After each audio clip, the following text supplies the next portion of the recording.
ప్రతి ఒక్కరూ తెలుగు భాషలోని మాధుర్యాన్ని అనుభవించాలని ఏపీ హైకోర్టు సీనియర్ న్యాయమూర్తి కృష్ణమోహన్ అన్నారు. తల్లిదండ్రులు చిన్నారులకు మన కవులు వాగ్గేయకారుల గురించి తెలియజెప్పాలన్నారు. అందరికీ తెలుసు దేశ భాషలందు తెలుగు లెస్స అన్నారు. పెద్దలు అన్నారు, మనం అంటున్నాం. కానీ అనుభవించడం ఎలా?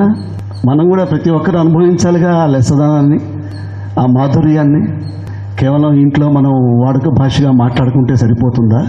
అది తృప్తినిస్తుందా అని ఆలోచిస్తే సమాధానం కాదు అని అనిపిస్తుంది నాకు.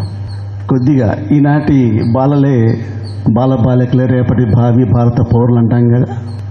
మరి వారిని తీర్చిదిద్దే క్రమంలో, మరి మాతృభాషలో వారికి ఆ మాధుర్యాన్ని చూపించేటువంటి క్రమంలో మరి కొంత పెద్ద పాత్ర తల్లిదండ్రులు పోషించాలి.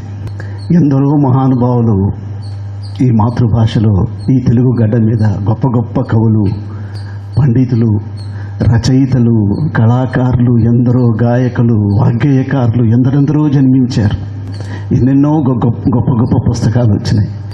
కొన్నింటినైనా వారి ఇంట్లో పెట్టుకొని వారు తరచూ అప్పుడప్పుడు పెద్దవాళ్ళు చదువుతూ ఉంటే పిల్లలకి తెలియకుండా శ్రద్ధ పెరుగుతుంది. ఏమిటి ఈ పుస్తకం? మా నాన్నగారు చదువుతున్నాడు, మా అమ్మ చదువుతోంది, లేకపోతే మా ఇంట్లో మా తాతయ్య గారు చదువుతున్నారు, ఏమిటి ఈ పుస్తకాలు?